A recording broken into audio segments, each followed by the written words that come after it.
આપણે વિમેન ડેમાં કંઈ સ્પેશિયલ કરવા માંગતા હોય છે ને જ્યારે આપણે મોડર્ન એજ વિમેન છે અને આપણે જે અવેરનેસ કરી રહ્યા છીએ કારણ કે વિમેન આર સુપર વિમેન એમ કહીએ તો ચાલે કારણ કે we can do everything I think which men also can do we can do everything પણ જે ફિનાન્શિયલ ફ્રીડમ વિમેનને ઘણી બધી મળી ગઈ છે પણ શું એ લોકો એક ક્વેશ્ચન છે કે પોતાનું ઇન્વેસ્ટમેન્ટ કરે છે કે નહીં અને જો એ કરે તો કેટલી ફ્રીડમ મળી જાય એના પર આપણે અવારનવાર વાત કરતા આવ્યા છે અને આ ઓકેઝન સેલિબ્રેટ કરવા માટે આઈ થિંક અમે એના પર જ આજે ગપશપ કરવાના છે.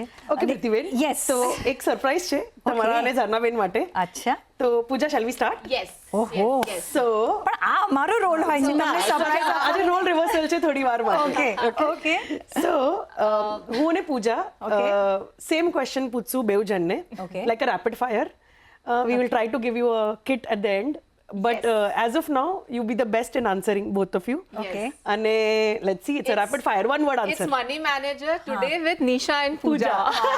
Easy question Yes, Yes, easy, yes. yes, yes. So the first question I'll put up. આપણે આજે મની મેનેજર કરીએ છીએ. So મને એમ છે કે હું તમને પૂછું કે તમારા માટે મની શું છે? I think money is everything for me is a liberation એટલે કે તમને ફ્રીડમ મળે છે કે તમે એની સાથે કંઈ પણ કરી શકો છો, ઇન્વેસ્ટ કરો, સ્પેન્ડ કરો, ડ્રેસ લો, કંઈ પણ લો. Nice. Awesome. ઝરનાબેન, તમારા માટે? મને સાચું જ આપણે કહીએ છીએ કે આપણે કહેવત છે કે પૈસા બધું નથી, બધું ભલે નહીં હોય પણ બહુ બધું તો ચોક્કસ છે. એ વાત સાચી. So my question to both of you is, Prithiben, what is your risk type? Aggressive, hybrid, moderate, conservative? I think હું મારું આઈ વિલ થિંક મોડરેટ, કોન્ઝર્વેટિવ નથી, મોડરેટ છું બિકોઝ તમે રિસ્ક ન લો, કેલ્ક્યુલેટેડ રિસ્ક ન લો તો પછી it's no fun. Yeah, wonderful answer. Zanaben, તમે, what does risk mean to you? હું થોડી કન્ઝર્વેટિવ છું. અમે ફેમિલી સાથે બેસીને પ્લાનિંગ કરીએ છીએ તો થોડું કન્ઝર્વેટિવ મારા તરફથી હોય છે અને એ રીતનું થોડું તું મેં આ બાબતે થતું હોય છે. એ થવું જ જોઈએ નહીં તો it's no fun. No fun, yes.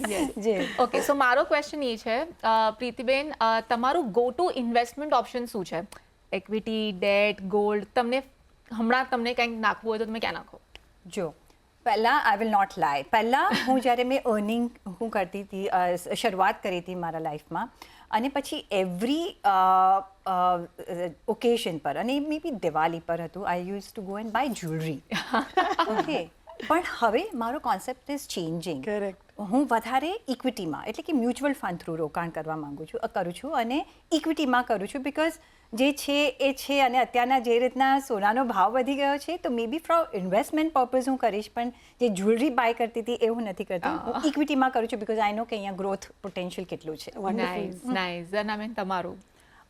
મારી જર્નીનું સ્ટાર્ટિંગ તો મેં એફડીથી કર્યું હતું હા. અને હવે વધારે મ્યુચ્યુઅલ ફંડ અને જેમ આપણે કહેતા હોય છે કે ડાયવર્સિફાઈડ પોર્ટફોલિયો, 4-5 મ્યુચ્યુઅલ ફંડ પસંદ કરીને રાખવાના, એમાં કન્ટિન્યુ થવાનું. પરફેક્ટ. આ બહુ એકદમ એમ લાગે છે કે આજે full role reversal Yes, proper actually. Answers મળે છે. ના, અને આપણે જે ડિસ્કશન એઝ એન એક્સપર્ટ કરતા હોઈએ છીએ શોઝમાં for the audience, Yes. I think આપણી ઓડિયન્સે પણ બહુ ફાઇન રીતે કેચ કર્યું અમે છે. એન્કરિંગ કરતા કરતા આઈ થિંક અમે થોડા એક્સપર્ટ બની ગયા Yeah. તમારી પાસેથી શીખીને. હા, તમારા બધા પાસેથી થોડું શીખ્યા છે, ઘણું બધું શીખ્યા છે આ કામ કરતા કરતા અમે. We are glad. So Next. my question is, what does retirement mean to you? Well, retirement એટલે વોટ આઈ થિંક ઇઝ મને બી રિટાયરમેન્ટ પછી પણ હું કામ તો કરીશ એવું મને લાગે છે, કંઈ ને કંઈ કરીશ, if not for money purpose, for something else. પણ રિટાયરમેન્ટ પહેલાં મને કોર્પસ જરૂરથી એક બિલ્ડઅપ કરવો છે જેથી મારા જે આજના એક્સપેન્સીસ છે એનાથી વધારે હું એક્સપેન્સીસ કરી શકું અને વધારે નિવેશ પણ કરી શકું. Wonderful. Zarnaben, તમે, what does retirement mean to you? મારે માટે ટોટલ ઇન્ડિપેન્ડન્સ, Financial freedom. કોઈને પૂછવાનું નહીં કે હું આ કરું કે નહીં કરું. એવું થઈ જાય તો જિંદગીની જંગ જીતી ગયા. Awesome. That's lovely. એટલા માટે તો આપણે પ્લાનિંગ કરીએ છીએ ને કે Yeah. પછી આપણે રિટાયર થઈને એન્જોય કરી શકીએ. Yes, ઓકે, મારું લાસ્ટ ક્વેશ્ચન છે. આપણે ઓલરેડી વાત કરી પણ you know because we are women અને આપણને ડાયમંડ્સ ઓબ્વિયસલી એટલું ગમે, તો ગિવન એન ઓપોર્ચ્યુનિટી કે તમારા પાસે કંઈક બોનસ આવ્યું છે અને હવે તમને ડાયમંડ લેવું છે કે તમે ગોલ્ડમાં ઇન્વેસ્ટ કરશો?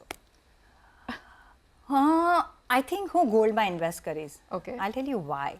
બિકોઝ તમે ડાયમંડ છે બી ખરા એટલે આઈ ડોન્ટ વોન્ટ મોર અને ગોલ્ડમાં ઇટ વિલ ઓલવેઝ અપ્રિશિએટ અને રીસેલ વેલ્યુ હોય છે Yes. ડાયમંડમાં રીસેલ 100%. વેલ્યુ નથી That's ઇફ નીડ બી એટલે હું બંનેમાં કરીશ હું નાનું કંઈ લઈશ પણ બાકી મેક્સિમમ આઈ થિંક હું ગોલ્ડમાં ઇન્વેસ્ટ ઇન્વેસ્ટ કરીશ કરશો વેરી નાઇસ આન્સર ઝરનાબેન તમારું તમારો ઓપ્શન છે ગોલ્ડ અને ડાયમંડ અને ગોલ્ડ ઇન્વેસ્ટમેન્ટ, તો એમાં તો gold investment. Very nice I think investment હોવું જરૂરી છે પણ પછી ઇન્વેસ્ટમેન્ટમાંથી ગોલ્ડમાં જ્યારે આપણે પ્રોફિટ બુક કરીએ ત્યારે થોડું ડાયમંડ તો લેવું ત્યારે લઈ જોઈએ. લઈશું And now we have option of lab grown diamonds, which makes Yes. it more effective also. Correct Yes. Cost effective પણ છે Yeah. અને ડાયમંડનું ડાયમંડ પણ થઈ જાય એબ્સોલ્યુટલી એબ્સોલ્યુટલી So મારો લાસ્ટ ક્વેશ્ચન છે, આપણે પર્સનલ ફિનાન્સની વાત કરીએ છીએ, આપણે આટલા બધા શોઝ સાથે બધા મળીને કર્યા છે, તમારા ઘરમાં ચાવીનો જોડો કોના હાથમાં છે? Who decides? નહીં ચાવીનો જુડો મારી પાસે છે પણ ડિસાઈડ થોડું મળીને કરીએ પણ વધારે આઈ થિંક મારા હસબન્ડ કરે છે Okay. Right. અને ઝરનાબેન તમે? મારે પણ ટોટલ ડિસ્કશનથી અમે કરીએ છીએ બધું જ. એ પછી કંઈક બાઇંગ કરવાનું હોય, ઇન્વેસ્ટમેન્ટ કરવાનું હોય, એટલે જે આપણો એક્સપેન્સ થતું હોય કે કંઈક પ્લાન કરવાનું હોય, એટલે એમાં પછી આપણા ખર્ચા હોય, ટ્રીપ કે એવું બધું સાથે મળીને એકબીજાની સાથે વાત કરીને એ એક આમ ફંડા રાખ્યો છે. Oh, awesome. Very I think yes, very that's lovely. Nice આ બહુ સારું છે નિશા દેટ એવું નથી કે એક ઉપર ડિપેન્ડન્ટ છે for decision Yeah. And there involve અને ઇન્ક્લુઝિવ છે એ ડિસિઝનમાં જે આપણે ઓલવેઝ કહીએ કે વિમેનનું Discussion રોલ at છે home, કે yeah. તમે પાર્ટિસિપેટ કરો Yeah. એક્ઝેક્ટલી